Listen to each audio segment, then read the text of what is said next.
चलो देख लो, कुछ कुछ पॉइंट मैं बता दूंगा है ना, उसी को याद रखना। अगर नहीं समझ आएगा तो वीडियो जाएगा ही, जाके देख लेना तुम लोग। बिमलाल कहा था, ठीक हो बिमला? हाँ,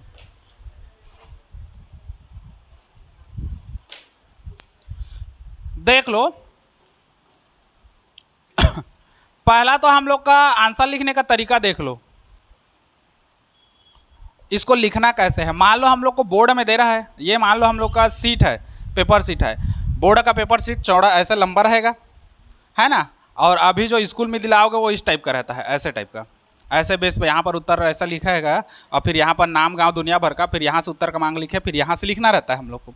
बोर्ड में जस्ट उल्टा रहता है, बोर्ड में इसी को ऐसे खड़ी कर देगा और ऐसा रहेगा वो। यहाँ से ऐसे करके हम लोग का मार्जिन रहता है, यहाँ पर हम लोग का ऐसे करके दो ठो डब्बा रहेगा, प्लस करके बराबर करके यहाँ पर एक डब्बा रहेगा, है ना। इस डब्बा में हम लोग का रहता है, पिछला पृष्ठ में जो अंक पाए हो उसको भरना रहता है, इस पृष्ठ में जो अंक पाए हो उसको भरना रहता है, दोनों का कंबाइन यहाँ पर भराता है ना। ऐसे करके बोर्ड का चेक होता है, ये पैटर्न है बोर्ड का। ठीक, यहाँ पर मार्जिन रहेगा, जैसे हम लोग स्कूल में ऐसे देता है, उसमें मार्जिन कहाँ रहता है? नहीं रहता। स्कूल के आंसर शीट में अधिकतर सरकारी स्कूल में मार्जिन नहीं रहता, तो वहाँ पर तुम लोग को मार्जिन खींचना रहता है ना। मार्जिन खींचना रहता है तब जब तुम लोग को पता ना हो, बाकी मार्जिन खींचना क्या ज़रूरत नहीं पड़ता, मैं बता दूंगा तो तुम लोग को मार्जिन खींचने की ज़रूरत नहीं पड़ेगा, है ना। बार बार स्केल लेके वो अपने आप मार्जिन खिंचा रहता है, मतलब खिंचा जाएगा, समझो। अब देखो होगा क्या उसमें। तो इस टाइप में तुम लोग को लिखना है। उत्तर क्रमांक लिखने का तरीका देखो, अगर ये हम लोग का मार्जिन है, ये तो मार्जिन है, लाल वाला रहेगा जो, इन दोनों के ठीक बीच में बढ़िया अच्छे से लिखना है उत्तर क्रमांक, जो भी लिखो तुम लोग, है ना। जैसे मान लो मैं लिख दिया उत्तर क्रमांक ऐसे, फिर डैश करके जो भी है उसको, चाहो तो उसको कोष्टक में रख दो, चाहो तो ऐसे करके डिजाइन बना दो, जो भी करो, लेकिन थोड़ा सा हेडिंग टाइप का दिखना चाहिए। ठीक, मान के चलो ये ऐसे लाइन चल रहा है, ऐसी लाइन रहेगा। मान लो यहां पर लिख दिया उत्तर क्रमांक, उत्तर क्रमांक जो भी, फिर यहीं से लिखना चालू मत करो, थोड़ा सा एक लाइन छोड़ दो ताकि वो स्पष्ट दिखे कि वो उत्तर क्रमांक है करके। या तो उत्तर क्रमांक लिख सकते हो या आंसर नंबर लिख सकते हो, है ना, जो भी अपना लिखना चाहो। समझे इतना चीज को? अब देखो उत्तर क्रमांक लिखोगे, अब जैसे मान के चलो उत्तर क्रमांक 5वां लिखे, है ना, 5वां क्वेश्चन बना रहे हो, मान के चलो आंसर नंबर 5 लिखे। अब मान के चलो ऐसा भी हो सकता है कि 5वां को देख लिया अचानक से, है ना। कैसा होता है, हम लोग कभी कभी ऐसे एक किनारे से बनाते आते हैं, है ना, पहला दूसरा तीसरा चौथा पांचवा करके। अब मान लो बनाते बनाते आओगे आंसर नंबर 5 में आ गए, अब पता चला कि आंसर नंबर 5 बन नहीं रहा है और उससे सरल आंसर नंबर 6 है।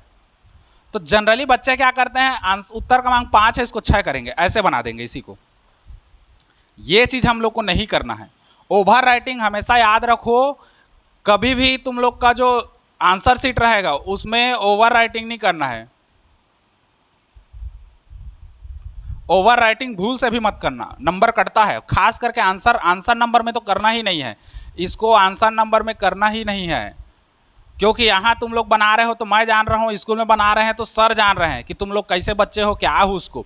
चलो एक बार भूल चूक में माफ़ कर देंगे कि हाँ फलाना है इसको बनाई है या फलाना है इसको बनाया है, तो चलो छोड़ दिया जाए ऐसे करके। बाकी जहाँ बोर्ड चेक करने जा रहा है, बोर्ड का पेपर स्कूल में चेक नहीं होगा, वो बाहर जाएगा जचने। तुम्हारा हो सकता है बिलासपुर फेंका जाए, किसी और का इधर आ जाए, तो वैसा हम लोग का चलता है। तो जहाँ पेपर चेक हो रहा है वहाँ पर वो नहीं देखेगा कि ये अखिलेश का पेपर है कि ये उसका पेपर है या किसी का भी पेपर है। होगा क्या, अगर 5 है और उसको ऐसे 6 बनाए हो, कहीं पर भी उसको इधर उधर दिखा, वो सीधा नंबर काटेगा। तो ओवर राइटिंग नहीं करना है। अगर तुम लोग लिख डाले हो उत्तर क्रमांक 5 या आंसर नंबर 5, अगर नहीं है तो इसको ऐसे कट मट कर दो, साफ बना दो ऐसे 6, या एक लाइन से ऐसे काट भी सकते हो। 5 है तो इसको ऐसे काट सकते हो, एक बार में 2 बार में जैसा भी है ना। और उसके बाद आंसर क्रमांक 6 या उत्तर क्रमांक 6 वगैरह करके उसको चालू करोगे। समझे? तो उत्तर क्रमांक में हमेशा ओवर राइटिंग नहीं करना है, इसको याद रखना, साफ लिखो, स्पष्ट लिखो। एक चीज हो गया। दूसरा चीज देखो, तीसरा चीज देखो, 2 चीज हो गया। होता क्या है, कभी कभी हम लोग हल करते रहते हैं गणित, अक्सर ऐसा होता है कि हल करते करते कहना चाहिए गलत होना स्वाभाविक है हर बच्चे के लिए, है ना। गणित में कुछ भी चीज हल करोगे, कभी कुछ भूल रहे हो, कभी माइनस प्लस कुछ भी भूल रहे हो, तो वो स्वाभाविक है होना। कई बच्चे लोग का देखा हूं, माइनस से उसको प्लस कर दोगे तब तो समझ आता है। अब मान लो प्लस है, उसको ऐसे ऐसे करके माइनस करते हो, ऐसे ऐसे, तो ये डंडा कहाँ जा रहा है, डंडा तो यहीं पास गड़ा है ना। तो उसको तुम लोग को स्वाभाविक उसको या तो ऐसे करके काट दो और स्पष्ट बनाओ। क्योंकि देखो अगर मान लो गणित बना रहे हो, जगह जगह माइनस लेके हल करते जा रहे हो, अब पता चला कि ये माइनस नहीं है प्लस है, तो वो करना आसान है, क्योंकि हम लोग को एक डंडा ऐसे घुसाना रहता है ये, तो ये माइनस हम लोग का प्लस हो गया। लेकिन अगर पता चल रहा है कि प्लस प्लस लेके चल रहे हैं, माइनस आना है, फिर उसी को गोदागादी करोगे, ये माइनस है, ये माइनस है, ये माइनस है, और मोटा हो जाएगा माइनस तुम लोग का। फिर वो एक काठो दिख रहा है, देखो अल्लाह चंदन समदन घासे है कस। तो इसी से थोड़ा सा बचना है, जहां तक हो सके साफ बनाओ, स्पष्ट बनाओ। मान के चलो माइनस प्लस कहीं पर मिस्टेक कर डाल रहे हो तो उसको साफ अलग से लिखो, माइनस उसको खत्म ही कर दो पूरा, है ना। क्योंकि जैसे अगर प्लस माइनस है तो इसको ऐसे काट दो और एक ठो अलग से करो, फिर प्लस माइनस है तो इसको या तो छोटा सा ऐसे करके माइनस कर सकते हो। अब मान लो ऐसे प्लस माइनस है और जगह जगह ऐसे ऐसे करे हो, फिर वो जो पूरा हम लोग का आंसर बनेगा यहाँ से वहाँ तक का, सब में स्पष्ट तुम लोग का यही दिखेगा, गणित से ज़्यादा तुम लोग को यही दिखेगा, जो हल के रहोगे उससे ज़्यादा प्रगट एकदम।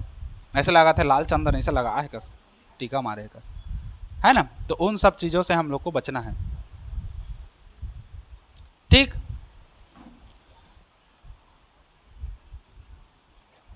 ये तो हो गया हम लोग का चिन्ह से संबंधित।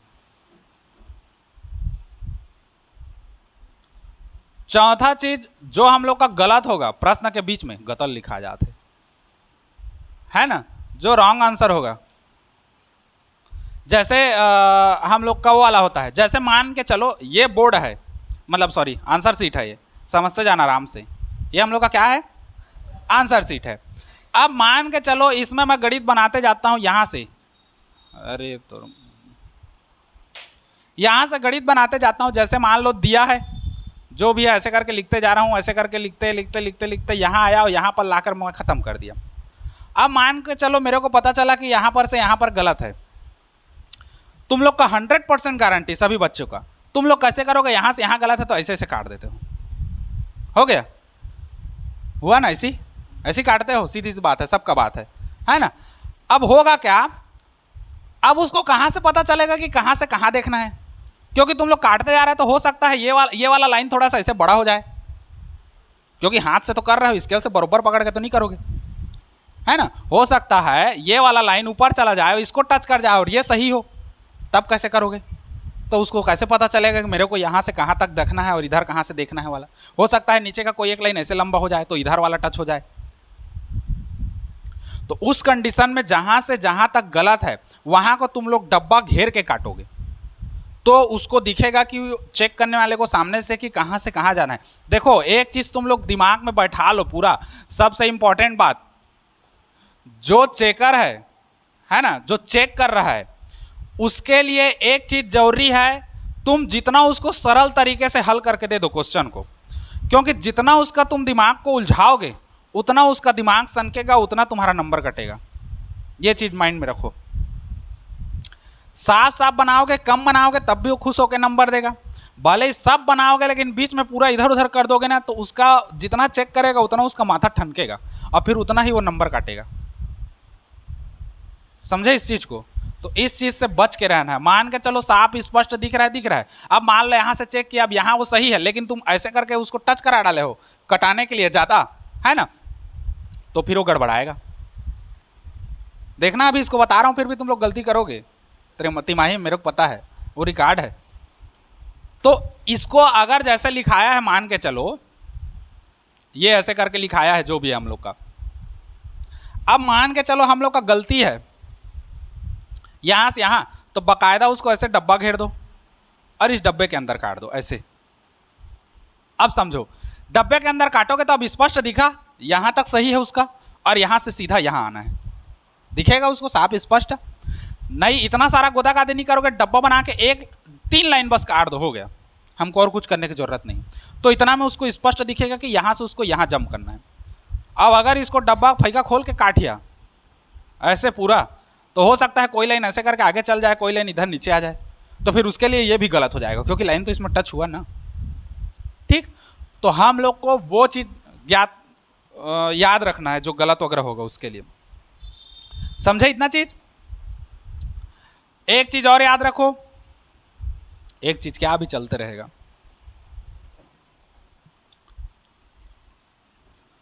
जो भी हम लोग का आंसर आ रहा है उसको डब्बा में लिखने का ट्राई करो। मैं कई बार बोल डाला हूं लेकिन तुम लोग उसको ध्यान नहीं देते हो, कई बार बोल डाला हूं, कई बार। अभी भी मैं कॉपी चेक करता हूं तो किसी का डब्बा में नहीं रहता, अर्रा धुर्रा भागे रहेगा।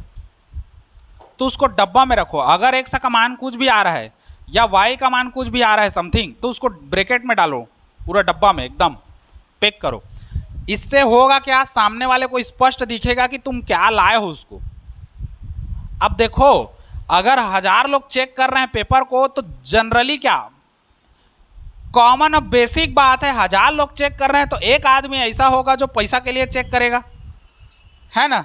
मैं ब्लेम नहीं कर रहा हूं लेकिन ये होता है। और कई लोग होते हैं जो जल्दी जल्दी कॉपी चेक करते हैं। ठीक, तो होता क्या है, जैसे मान लो ये हम लोग का है और ये तुम लोग आंसर लाए हो, ऐसे करके मान लो यहाँ पर एक्स का मान आ गया जो भी, इसको डब्बा घेर दिए। उसके बाद फिर लिखे वाई का मान आ गया जो भी, यहाँ पर उसको डब्बा कर दिए, ऐसे करके। अब होगा क्या, ये देखो, इसमें जैसे तुम लोग बनाते आ रहे हो, अगर उसको सामने दिख गया एक्स का मान इतना आया है, वाई का मान इतना आया है, तो कई लोग सर्रा चेक कर देते हैं। एक्स का मान आ गया, वाई का मान आ गया, हो गया। अगर तुम लोग अंदर में गलत भी कह रहे होगे तो उसके लिए एक्स और वाई का मान सही है तो सही है। ठीक, ऐसा नहीं है कि जो चेक कर रहा है वो ब्रह्मा है कि वो सब सही सही चेक करेगा। वो भी टीचर है, उससे भी गलती होता है ना, सबसे गलती होता है, याद रखना, बहुत गलती होता है टीचर लोग से भी जो पेपर चेक करते हैं। इसलिए हर साल जो हम लोग का सीजीबीएसई है ना, बोर्ड वाला, वो हर साल टीचर लोग का लिस्ट निकालता है रिजेक्ट करने के लिए कि कौन टीचर बोर्ड में कैसा चेक किया है और किसका गलती हुआ है, उसको फिर पूरा 3 साल के लिए बहिष्कार कर देते हैं बोर्ड पेपर चेक करने के लिए। मान लो हम कोई भी हम लोग कॉपी चेक कर रहे हैं, मान के चलो हम लोग उसको 70 नंबर दे दिए 75 में, मान के चलो उसका और नंबर बढ़ता है या कम होता है, तो जहां कम या ज़्यादा होगा रीचेकिंग में, वहां फिर पकड़ाता है, फिर उस टीचर का खेला खत्म है बोर्ड चेक करने के लिए, कॉपी चेक करने के लिए। ये जनरल बात है, हर साल होता है, हर साल निकलता है टीचर लोग का लिस्ट, 22 लोग का, 25 लोग का, है ना। होता क्या है, जहां कोई टीचर चेक किया है और बच्चा अगर रीचेकिंग करवा रहा है, रीचेकिंग में 15 से 20 नंबर अगर आगे बढ़ रहा है, मतलब 15 से मान के चलो, 10 से मान के चलो आगे बढ़ रहा है, तो फिर वो टीचर के ऊपर एक्शन होता है कि आपको अगर दिया गया है बोर्ड का पेपर चेक करने के लिए, तो आप किस टाइप का चेक कर रहे हैं कि बच्चा फिर रीचेकिंग में डाल रहा है तो उसका 10 से 15 नंबर मिल रहा है। क्योंकि रीचेकिंग में डालोगे तो फोकट में तो नहीं डालोगे, रीचेकिंग का 500 रुपये लगता है, याद रखना। रीचेकिंग, रिवैल्यूएशन, और अगर उत्तर पुस्तिका का छाया प्रति मंगाओगे फोटोकॉपी, तो उसका 500 रुपया लगता है पर सब्जेक्ट। ठीक, पर सब्जेक्ट कितना लगता है, 500 रुपया। अगर 2 ठो में कुछ उड़ गया, 2 ठो करवाओगे तो सीधा 1000 रुपया दो, नगद कैश पेमेंट। मेरे को नहीं दोगे, ये वाले को दोगे, कंप्यूटर वाले को, है ना। तो ये जो हो रहा है पैसा, ये पैसा कहाँ जा रहा है, सीजीबीएसई के पास जा रहा है ना, उसके पास जा रहा है। तो इसीलिए टीचर लोग भी जो चेक करते हैं वो 100% श्योर या एक्यूरेट नहीं रहते, है ना। उनकी भी कार्य क्षमता 100% नहीं रहती कि वो जो चेक कर रहे हैं वो पूरा का पूरा सही है। तो इसलिए हम लोग को बचना है, यदि अगर हम लोग कोई हल कर रहे हैं और एक्स और वाई का मान ला रहा है तो उसको ब्रैकेट में डाल दो। इसका एडवांटेज क्या होगा तुम लोग के पास, इसका एडवांटेज मतलब इसका फायदा ये होगा कि मान लो अंदर में कोई मिस्टेक किए हो और टीचर एक्स और खाली वाई का मान देख रहा है, तो तुम्हारे लिए वो एडवांटेज है। हो सकता है एक्स का मान मान लो -4 आना था, है ना, तुम लोग हल करते आ रहे हो, वो +4 ले रहे हो, लेकिन तुम लोग को याद है कि हाँ इसको मैं तो हल किया था तो -4 आ रहा था।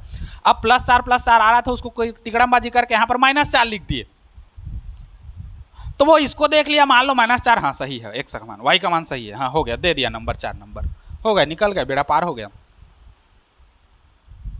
समझे क्यों?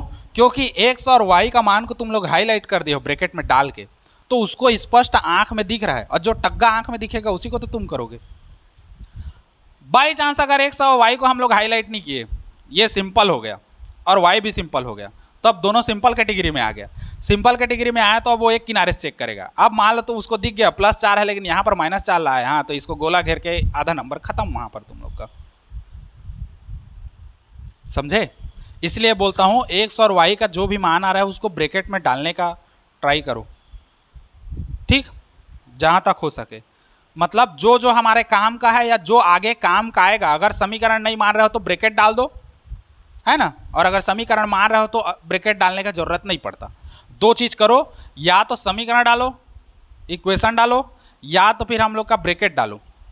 इक्वेशन डालोगे तो अपने आप ऑटोमेटिक हाईलाइट हो जाता है। मान लो कोई समीकरण आ गया x धन y बराबर 2, तो इसको ऐसे फर्स्ट समीकरण माने तो वो अलग से चला गया हम लोग का, वो हाईलाइट हो गया कि समीकरण 1 हम लोग का है, ये समीकरण 2 है। मान लो वैल्यू आ रहा है, मान लो x का मान आ गया तो उसको ब्रैकेट में डाल दो, y का मान आ गया उसको ब्रैकेट में डाल दो, या तो a का मान आ गया उसको ब्रैकेट में डाल दो, k का मान आ गया उसको ब्रैकेट में डाल दो। जिसका भी जैसा भी जो भी मान आ रहा है सबको ब्रैकेट मार दो। मान लो ऊंचाई निकालने के लिए बोला, ऊंचाई आ गया तो ब्रैकेट में डाल दो, लंबाई आ गया, चौड़ाई आ गया, जो भी आ गया ब्रैकेट में डालो। ब्रैकेट में डालने का फायदा ये होता है कि चीज़ें हम लोग को स्पष्ट और हाईलाइट हो जाती है, जिससे सामने चेक करने वाले को हम लोग का बहुत सारा एडवांटेज मिलेगा, उसको भी थोड़ा सा सहूलियत होगा चेक करने के लिए, तुमको भी थोड़ा सा सहूलियत होगा नंबर मिलने के लिए। समझे? छठवां चीज, मान के चलो आंसर सीट है ये, और ये उसका मार्जिन होगा इधर वाला, और ये ऊपर वाला, तो लिखना हम लोग को इतना में ही है ना, इतना में ही हम लोग को क्या करना है, लिखना है। ये वाले पार्ट में, ये वाला जो भी पार्ट है इसी में हम लोग को लिखना रहता है जो भी है।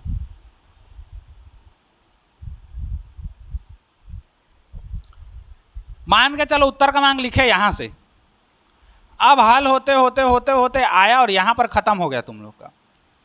कई बच्चे यहीं बस उत्तर क्रमांक डाल देते हैं अगला आंसर नंबर, वो गलत है, वैसा नहीं करना रहता है, क्योंकि बोर्ड में भरपूर मात्रा में हमको ये मिलेगा, जितना भी लेना चाहो, चाहे इतना गड्डी थोप दो तुम लोग लिख के, तो भरपूर मात्रा में हम लोग को आंसर शीट मिलेगा उत्तर पुस्तिका, तो उसका जितना अच्छा सदुपयोग कर सको उतना अच्छा है।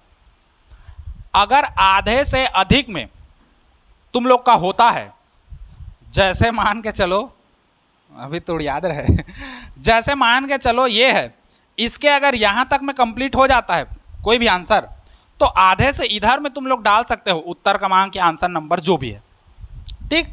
लेकिन अगर आधे से ज्यादा हो रहा है, मान के चलो यहां तक में कंप्लीट हो रहा है, तो यहां पर मत डालो, कोई मतलब नहीं है। क्यों बताऊं कोई मतलब नहीं है? क्योंकि यहां पर तुम लोग उत्तर क्रमांक डाल दिए, मान के चलो उत्तर क्रमांक 5वां है, चलो 5वां डाल दिए। अब जैसा मैं बताया हूं, एक दो लाइन छोड़ने के बाद स्टार्ट करोगे। यहां से मान लो एक लाइन छोड़ने के बाद यहां स्टार्ट किया, बचा कितना, 2 लाइन। 2 लाइन में तुम लोग क्या लिख दोगे? 2 ही चीज लिखोगे, दिया है या माना कि जो भी है। एक लाइन 2 लाइन लिखे, फिर साए से पेज पलटा के उधर जा रहे हो, तो फिर क्या मतलब का? जब चेक करने वाला एक बार इधर पलटा के देखेगा क्या लिया है, एक बार उधर पलटा के देखेगा क्या लिया है, तो वैसा मत करो। हमेशा अच्छे पेज से, नए पेज से ही उत्तर क्रमांक लिखने का ट्राई करो। अगर आधे से, ये आधा है, आधे में तक में कोई उत्तर खत्म हो जा रहा है तो आधे से स्टार्ट करो। लेकिन अगर आधे से कुछ कम है, आधे से भी कम है, तो फिर यहां मत करो, कोई मतलब नहीं है। सीधा उसको छोड़ दो, ऐसे लाइन खींच के काट दो, नया चालू करो। नहीं काटोगे तो लाइन खींच के छोड़ दो, नया चालू करो। समझे इतना चीज? तो ये चीज हम लोग को ध्यान रखना है। अगर आधा तक में रहेगा तब लिखना, नहीं तो नए पेज से स्टार्ट करना।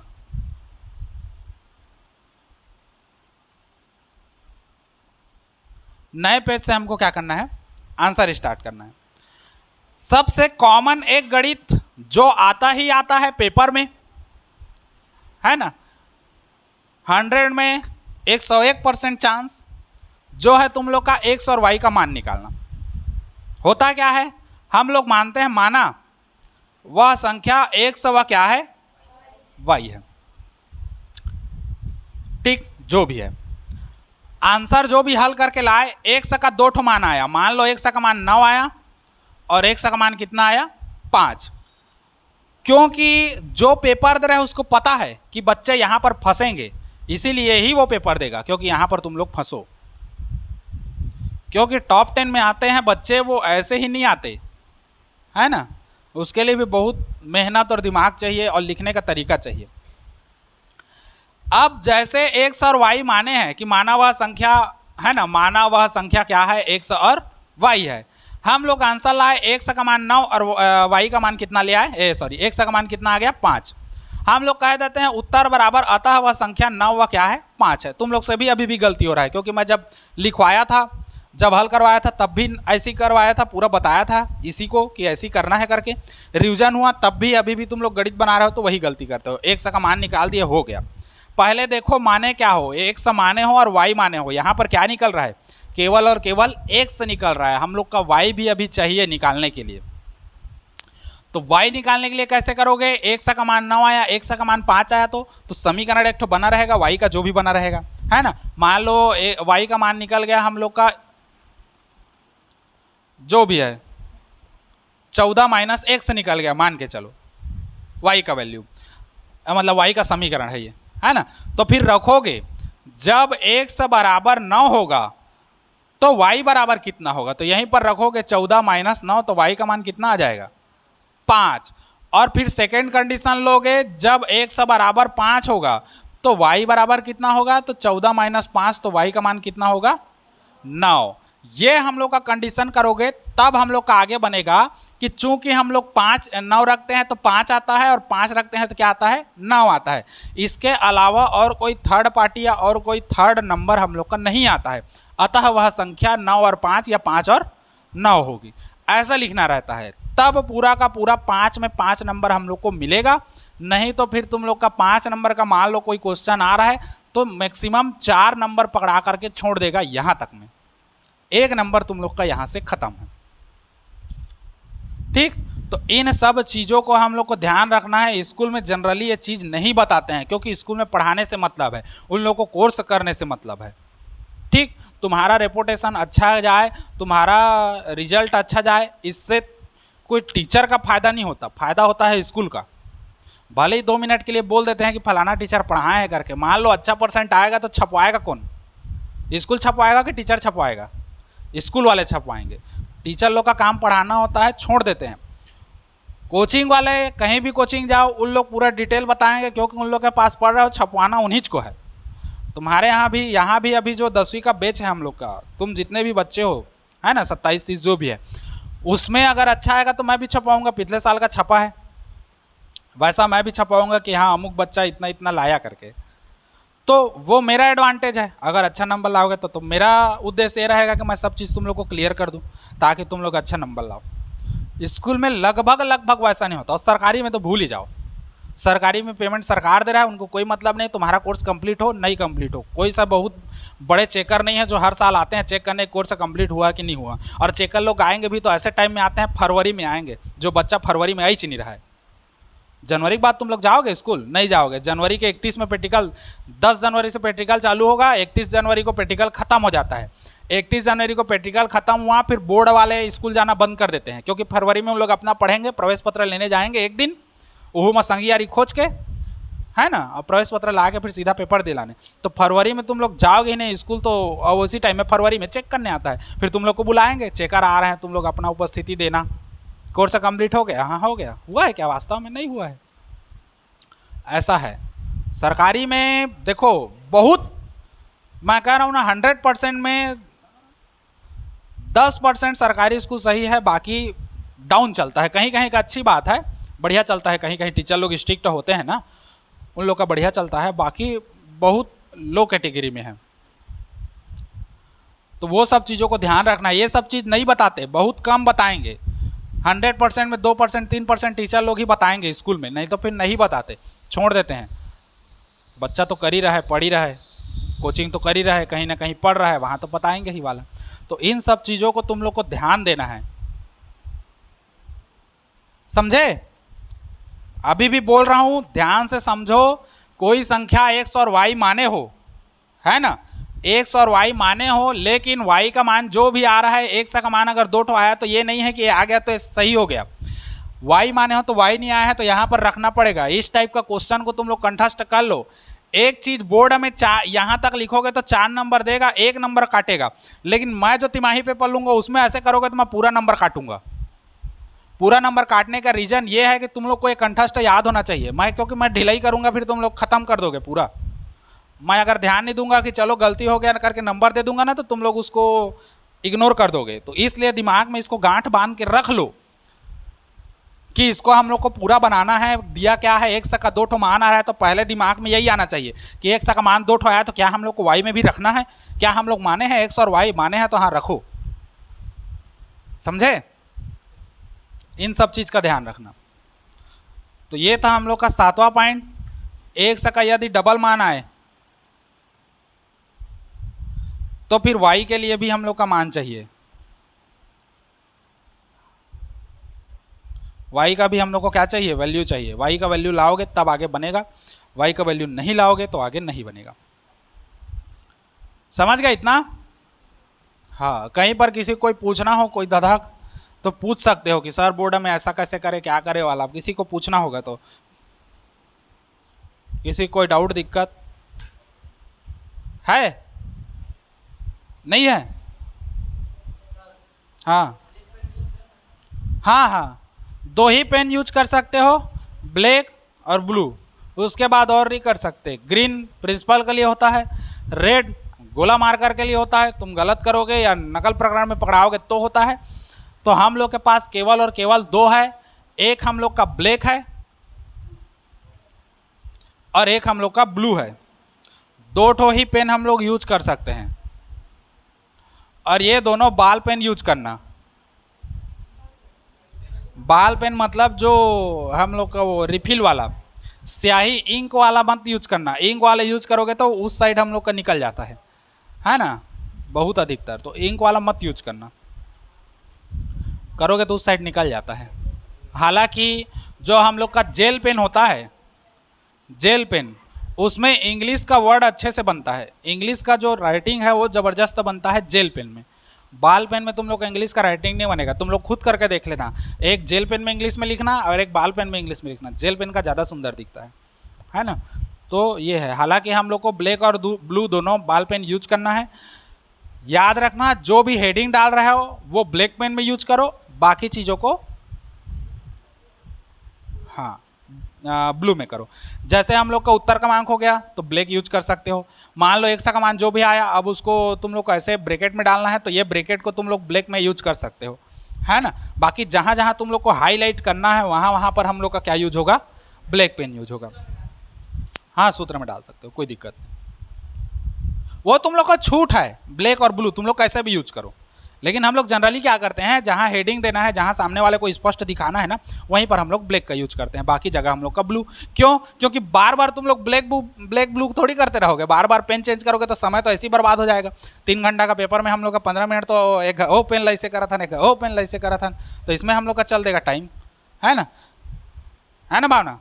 कभी इस पेन का ढक्कन ऐसे खोल रही है, फिर लिख रहे, फिर इसको ऐसे बंद कर रहे, फिर इसको नीला खोल रही है, फिर बंद कर रही है, उसमें टाइम चला जाता है ना। तो जहाँ जहाँ हेडिंग है वहीं वहीं डालो, बाकी जगह हम लोग का जनरली ब्लू का ही चलने दो, नीला पेन का कंबाइन। ठीक,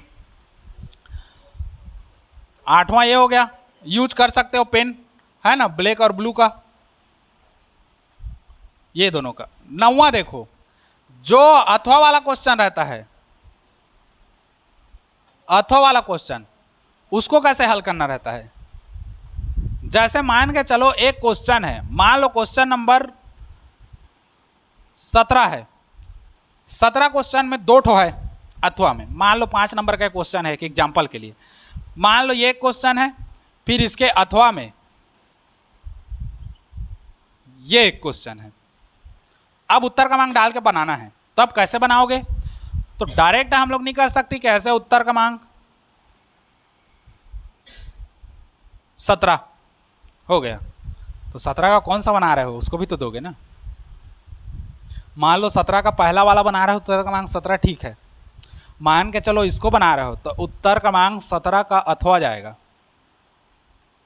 है ना, 17 का और वाला। ठीक, इसमें उसको दिखता है कि कौन सा क्वेश्चन बनाया है। कभी कभी क्या होता है, कुछ क्वेश्चन ऐसे दे देते हैं जिसमें हम लोग को अथवा भी डालने का जरूरत नहीं पड़ता, अथवा डालने का जरूरत नहीं पड़ता। जैसे गणित को छोड़ करके अगर हम लोग अदर सब्जेक्ट लें, है ना, इंग्लिश ले लेते हैं। जैसे इंग्लिश है, इंग्लिश में लास्ट में निबंध आता है ऐसे। मान लो ऐसे दे दिया हम लोग का 17 नंबर में। अब ऐसे में हम लोग को दे दिया पहला, मान के चलो द काऊ दे दिया है ना, एक हम लोग का दीपावली दे दिया है, और एक हम लोग का मान लो महात्मा गांधी दे दिया है। तो जैसे हम लोग लिख रहे हैं आंसर नंबर 17, तो इसमें अथवा और लिखने का जरूरत नहीं है, सीधा हेडिंग डाल दो। जैसे दीपावली का लिख रहे हो तो दिवाली लिख सकते हो यहां पर, ऐसे हेडिंग दिवाली ऐसे करके, तो उसको पता चल जाएगा कि इन तीनों में दीपावली ही बनाया है वो। ऐसा नहीं करना है कि आंसर नंबर 17 का सेकंड ऐसे करके, ये करने का जरूरत नहीं पड़ता। गणित में पड़ता है, क्योंकि गणित में हम लोग का हेडिंग टाइप का नहीं रहता वैसा कुछ भी। गणित तो सीधा बनाने वाला है, किनारे से बनाओगे, है ना, हेडिंग डालने वाला रहता नहीं है। हेडिंग डालने वाला रहता है सामाजिक विज्ञान रहेगा तुम लोग का। जैसे मान लो एक साइड दे दिया दहेज प्रथा क्या है, निम्न के बारे में समझाइए, है ना। अब उसके अथवा में दे दिया हम लोग को, है ना, मान लो अथवा में दे दिया प्रथम विश्व युद्ध क्या है इसका वर्णन कीजिए करके। तो अब ये कोई भी क्वेश्चन है तो इस क्वेश्चन में उत्तर क्रमांक करके डालोगे, फिर इसको या अथवा डालने की जरूरत नहीं है, सीधा उत्तर क्रमांक डालो। दहेज प्रथा के बारे में लिख रहे हो तो दहेज प्रथा लिख दो, या तो प्रथम विश्व युद्ध के बारे में लिख रहे हो तो हेडिंग डाल दो प्रथम विश्व युद्ध, सर्रा चालू करो, कोई दिक्कत नहीं है हम लोग का, क्योंकि उसमें टॉपिक अलग अलग है और हमको स्पष्ट पता चलता है। अगर दहेज प्रथा का बना रहा है दहेज प्रथा का बनाओ, या तो अगर हम लोग उसका बना रहे हैं प्रथम विश्व युद्ध का तो प्रथम विश्व युद्ध का बनाओ। लेकिन गणित में वैसा नहीं रहता कि टॉपिक हम लोग का बेलन से दे देगा तो क्या ऐसे लिखोगे, बेलन के लिए ऐसे करके थोड़ी लिखोगे, है ना। हम लोग का तो सीधा चलेगा, दिया है फलाना है ठिकाना है जो भी है गिवनस करके, ठीक। तो वो सब चीजों को ध्यान रखना अथवा वाला में।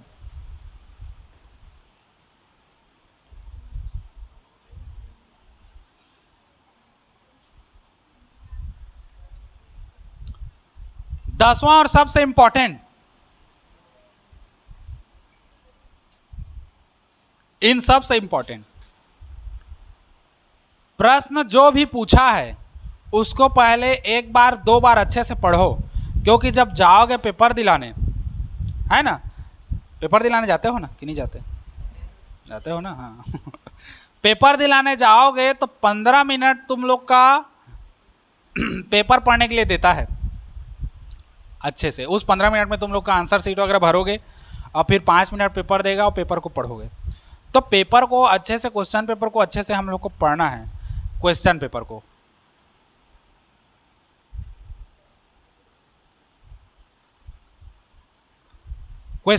अच्छे से पढ़ना है।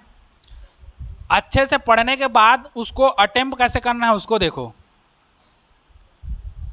मतलब उसको हल कैसे करना है। क्वेश्चन पढ़ने के बाद जो आप लोग को सरल लगे उसको पहले स्टार्ट करना। कई लोग का होता है पहला, दूसरा, तीसरा, चौथा ऐसे करके जाते हैं कई लोग। कई लोग मेरे जैसे होते हैं, नीचे से जाते हैं 17, 16, 15, 14, 13 ऐसे करके। अब मैं अपना बता रहा हूँ, मैं गलती मैं वैसे ही करता था। क्या होता था, बड़ा बड़ा क्वेश्चन को पहले बना ले ऐसा मन में रहता था, छूटे मत बड़ा क्वेश्चन, तो मैं नीचे से चालू करता था। 6 नंबर का क्वेश्चन, फिर 5 नंबर का क्वेश्चन, फिर 4 नंबर का क्वेश्चन ऐसे करके।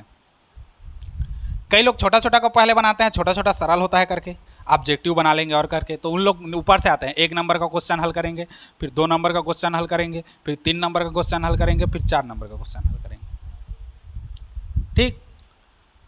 सबसे बेस्ट यह है कि जो तुम लोग को समझ आ रहा है उसको पहले हल करो, ये मत देखो क्या है कैसा है। हल करते जा रहे हो प्रश्न पेपर में उसको टिक करो। कहीं कहीं ऐसा होता है प्रश्न पेपर में हम लोग को कुछ भी चिन्ह नहीं करना है, ऐसे करके बोल देते हैं टीचर लोग। तो जैसे मान लो 15वां क्वेश्चन है, अब इसको टिक नहीं करना है तो कुछ बिंदु डाल दो या ऐसे कर दो, इससे तुमको पता चले कि ये क्वेश्चन हल कर चुके हैं। पता चला सबको बनाया है करके बोले हो, टिक भी नहीं किए हो, बाद में पता चल रहा है इसको तो बना ही नहीं पाया, 15 क्वेश्चन छूट गया, है ना। तो वो क्वेश्चन में दिखना चाहिए हम लोग का। क्वेश्चन पेपर में हम लोग का 1 से लेकर के जितना भी क्वेश्चन रहेगा उसमें पूरा हम लोग को स्पष्ट दिखना चाहिए कि कौन सा हम लोग का बना है, कौन सा नहीं बना है, कौन सा छूटा है, किसको बाद में अटेम्प्ट करना है, ठीक। तो ये सब चीज़ों को याद रखना। तो जहां से हम लोग को ईजी पड़े,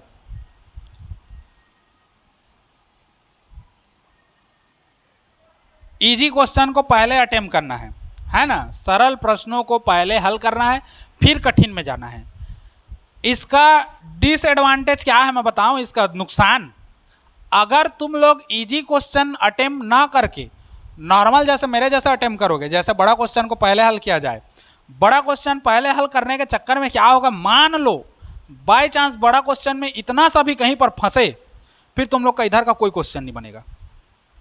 ये गणित ऐसा है, या तो सब बनेगा या कोई नहीं बनेगा। मान के चलो बना रहे हो, 18वां क्वेश्चन बढ़िया से बन गया, फिर 17वां क्वेश्चन बन गया, फिर 16 क्वेश्चन में आया, 16 क्वेश्चन में अटक गए। फिर अटक गए तो ऐसा तो नहीं कि 16 क्वेश्चन में अटके तो वहीं पर छोड़ के दूसरा चालू कर दोगे। 16 क्वेश्चन को बनाओगे, दिमाग लगाओगे, बार बार गलत करोगे, फिर बनाओगे, फिर गलत करोगे, फिर बनाओगे। इतना में तुम लोग का दिमाग इतना खराब हो जाएगा कि 15वां क्वेश्चन जो तुम लोग का इजी रहेगा उसको भी अगर जैसे होता रहा है 15 क्वेश्चन में अगर तुम लोग आए हो, 16 क्वेश्चन में 15 क्वेश्चन सरल है तुम लोग से बन जाएगा। 16 क्वेश्चन में आए, 16 क्वेश्चन बनाया, 16 क्वेश्चन में तुम लोग का दिमाग थोड़ा सा ठनक गया, 15 क्वेश्चन में जाओगे, भले ही 16 नहीं बन रहा है, चलो इसके लिए जगह छोड़ देते हैं, एक पेज 15वां बनाते हैं। जहां 15 में प्रवेश करोगे 15 भी तुमको उतना ही नुकसान देगा जितना 16 दिया। तो इजी प्रश्नों को पहले पकड़ो और इजी को पहले हल करो, ठीक, उसके बाद ही कठिन में जाओ। क्योंकि मेरे साथ एक घटना हुआ था, लेकिन उसमें फ़ायदा मेरे को ये था कि मैं सब क्वेश्चन बना डाला था और लास्ट क्वेश्चन में अटका था, है ना, लास्ट के 2 क्वेश्चन में, तो वही 2 मेरे से बिगड़ा और उसके बाद बाकी सब बन गया। नहीं तो अगर वैसे ही मैं भी बड़ा बड़ा क्वेश्चन को पहले हल करूंगा करके सोचता तो मेरा हट जाता। 10वीं का मेरा जो गणित का पेपर था उसमें एक क्वेश्चन आता है थेल्स प्रमेय, थेल्स प्रमेय आता है। इसी थेल्स प्रमेय में मैं अटका था। उस टाइम ऐसा करके त्रिभुज बनाना था और 2 पार्ट में उसको हल करना रहता है ना, सर्वांग समरूप सिद्ध करना रहता है, समरूप। इसी में अटका था। लास्ट का ये 15वां नंबर का क्वेश्चन था और इसके पहले 13 नंबर का एक क्वेश्चन था। 13 नंबर का क्वेश्चन इजी था, 15 नंबर का भी इजी था, मेरे लिए दोनों सरल था, दोनों मेरे से बन जाता क्योंकि उतना मैं पढ़ के गया था। लेकिन हुआ क्या, हुआ ये कि ये जो हम लोग का थेल्स प्रमेय है इसका लास्ट में मैं अटक गया, क्योंकि समरूप अगर सिद्ध करना है तो कोई 2 चीज़ चाहिए जिससे हम लोग समरूप सिद्ध कर सकते हैं। सर्वांग सम सिद्ध करना है तो कोई 3 चीज़ चाहिए जिसमें हम लोग सर्वांग सम सिद्ध कर सकते हैं। 9वीं में पढ़े हो सर्वांग सम सिद्ध करना, है ना, या तो भुजा भुजा या कोण कोण या भुजा कोण या कोण भुजा ऐसे करके रहता है, कोई 3 चीज़ कंप्लीट करना। मेरे को इसमें 2 ही चीज़ मिल रहा था, तीसरा चीज़ मिल ही नहीं रहा था, मैं परेशान हो गया था, मेरे को तीसरा चीज़ नहीं मिल रहा है करके बार बार जगह जगह रब कार्य में कर करके देखता था त्रिभुज कौन सा 2 चीज़ मैच खा रहा है, कौन चीज़ मैच नहीं खा रहा है।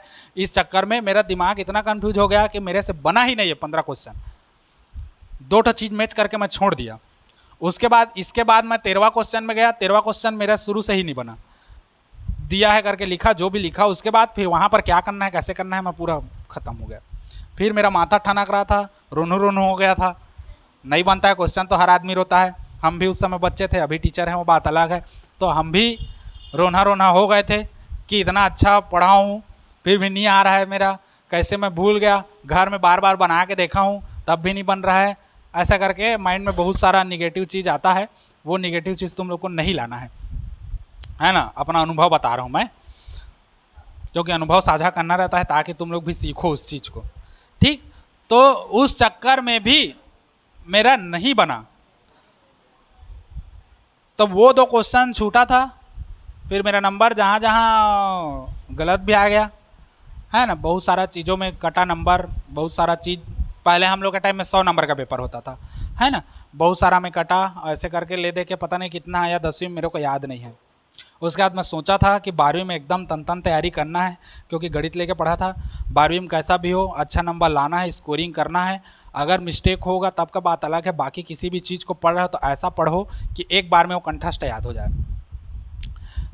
गणित प्रैक्टिस मांगता है, जितना ज़्यादा प्रैक्टिस करोगे उतना अच्छा है। ऐसा नहीं कि देख लिए हाँ ये ऐसा बन जाएगा, वैसा ज़िंदगी में नहीं बनेगा तुम लोग से, है ना, वो जस्ट उल्टा होता है। जो तुम लोग देखोगे हाँ इसका तो ये सूत्र बनाया है हो जाएगा, पेपर में जाओगे तो फिर वही नहीं बनता, उसका जस्ट उल्टा होता है, नहीं बनता। गणित प्रैक्टिस मांगता है, जितना मेहनत करोगे उतना तुम्हारा गणित निखरेगा, उतना ही तुम्हारा गणित उभरेगा। गणित तन तैयारी करो पूरा एकदम, बार बार प्रैक्टिस करके देखो, पहाड़ा याद रखो, सब चीज़ याद रखो, है ना, और गलती मत करो, क्योंकि हम लोग के टाइम में हम लोग को समझाने वाला कोई नहीं था, ना तो हम लोग 10वीं में कोचिंग किए हैं, ना तो हमारे पास कोचिंग का वैसा साधन था। अभी देखोगे तो हर गांव में कोचिंग पा जाओगे, घर घर में कोचिंग पा जाओगे।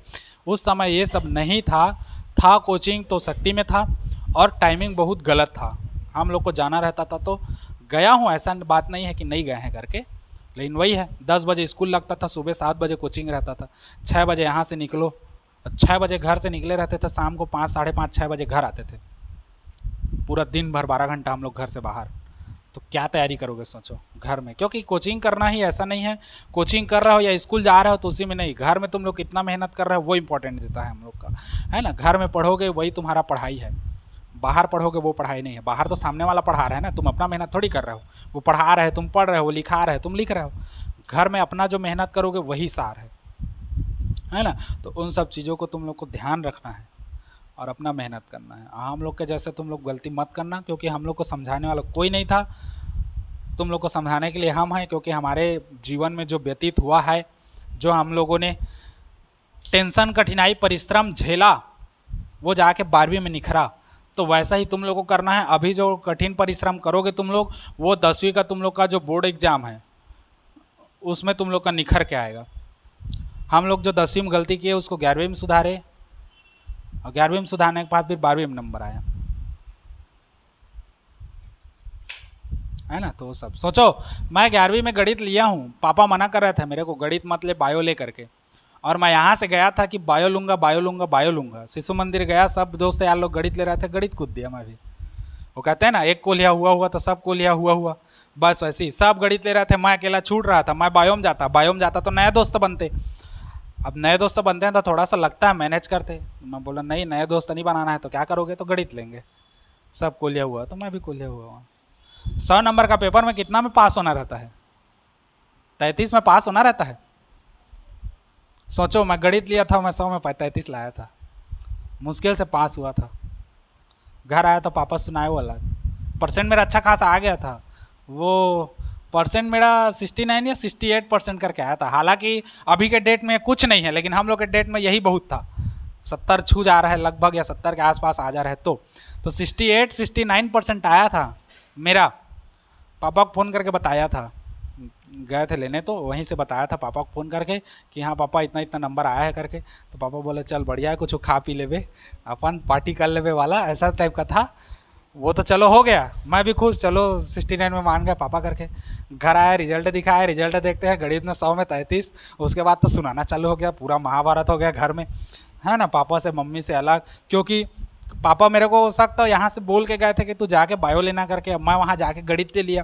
पापा बोले ठीक है गणित ले लिया है तो गणित में अच्छा लाओ नंबर, तब तो भाई जो मेन सब्जेक्ट है, मेन सब्जेक्ट में तुम पोंक दोगे तो क्या मतलब का, है ना। तो उसी में मेरा 100 में 33 आ गया। अब 100 में 33 आया तो हुआ क्या ये, पापा फिर डांटे कि मेन सब्जेक्ट में तू, जबकि लोकल क्लास है 11वीं, उसमें तुम लोग इतना ला रहे हो तो बोर्ड में कैसे करोगे, ऐसा है वैसा है करके सुनाए पापा बहुत।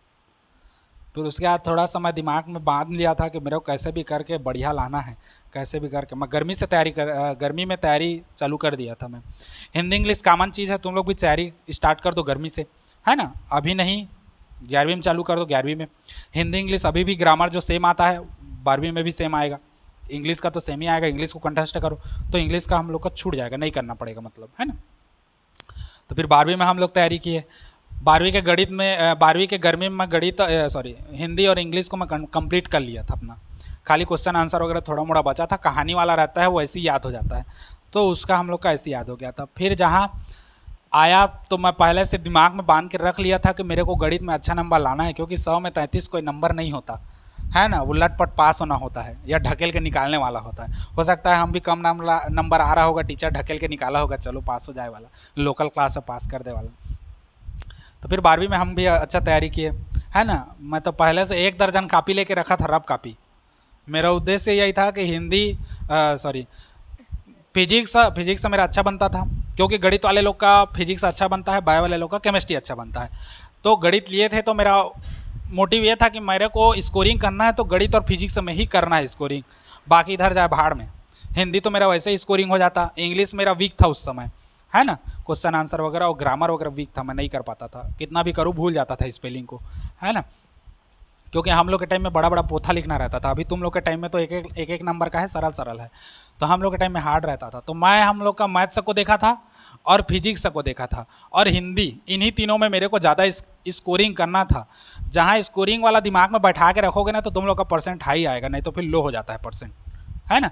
तो मैं इन तीनों को मोटिव मान के चला था कि मेरे को गणित और भौतिक और इसमें हिंदी में करके स्कोरिंग लाना है। हिंदी तो कथा कहानी है, गणित मेरा अच्छे से नहीं बनता था, 11वीं में तुम लोग देख चुके हो, है ना। 12वीं मेरे को अच्छे से बनाना था, 1 दर्जन में कापी लाया था, रफ कापी 12 ठो, उसमें 2 पार्ट कर दिया था। 6 कापी मोटा मोटा मैं गणित के लिए यूज करूंगा, 6 कापी मोटा मोटा मैं फिजिक्स के लिए यूज करूंगा।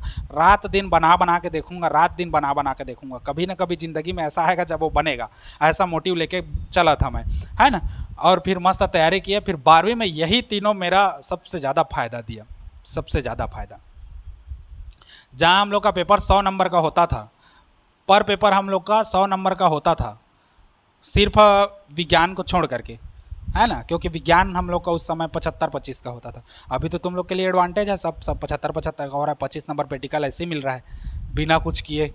पहचान बनाओ सर से, मिल जाएगा नंबर, कोई दिक्कत नहीं है, ज़्यादा नहीं होता है, 500 का हरा पत्ती एक बार दे दो तो उससे बन जाता है, ठीक। तो वो सब चीज़ था, तो यही चीज़ मेरा स्कोरिंग किया, मैथ्स, फिजिक्स और हम लोग का हिंदी, यही तीनों मेरा स्कोरिंग किया जहाँ मेरा आके गया, है ना।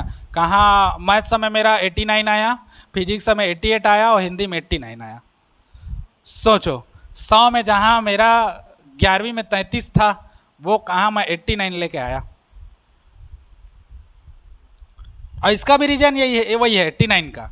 लास्ट का मेरा एक क्वेश्चन गलत हो गया, त्रिकोणमिति का, क्योंकि गणित में पोथा रहता है, समाकलन वाला त्रिकोणमिति में मिस्टेक हुआ 2 ठो, एक ठो तो बना ही नहीं, एक ठो बना आधा में छूट गया, उसी में मेरा नंबर कटा 90 नंबर, और 1 नंबर मेरा ऑब्जेक्टिव में कटा, ऑब्जेक्टिव को मैं थोड़ा सा गड़बड़वा डाला। बाकी फिर तीनों मेरा स्कोरिंग था, मैथ्स, फिजिक्स और हिंदी। उसके बाद लास्ट में मेरे को ले डूबा केमिस्ट्री जो सबको ले डूबता है ना, वो खैर था। तो इन सब चीज़ों को तुम लोग को ध्यान रखना है, ठीक, और ज़्यादा डिटेल नहीं जाएंगे। तो सरल चीज़ों को पहले बनाना, सरल चीज़ों को बनाने के बाद कठिन चीज़ में प्रवेश करना है। ये नहीं देखना है कि ये बड़ा क्वेश्चन है तो इसको पहले बनाऊं, ये छोटा क्वेश्चन है तो इसको पहले बनाऊं, है ना। जो तुम्हारे लिए सरल जाएगा उसी को पहले बनाना, उसके बाद हम लोग को आगे बढ़ना है स्टेप बाइज। समझ गए? और किसी कोई डाउट, दिक्कत, कुछ पूछना हो तो? नहीं है ना? हाँ, पेपर का टाइमिंग रहेगा तुम लोग का 7 से 10, है ना, 22 को होना है। बढ़िया मूड फ्रेश करके आओ, अभी से ऑल द बेस्ट बोल रहा हूँ तुम सबको, बढ़िया पेपर दिलाओ, मस्त मज़ा मार के, है ना, बढ़िया तैयारी करो। और ठीक, चलो आज इतना ही देखते हैं, जो छूट गया होगा उसको कल मैं ऑफलाइन बता दूंगा तुम लोग को, ठीक। बाकी इतना याद रखना, नहीं समझ आएगा पेपर के 1 दिन पहले वीडियो जाएगा, देख लेना, ठीक। आज इतना ही देखो, चलो।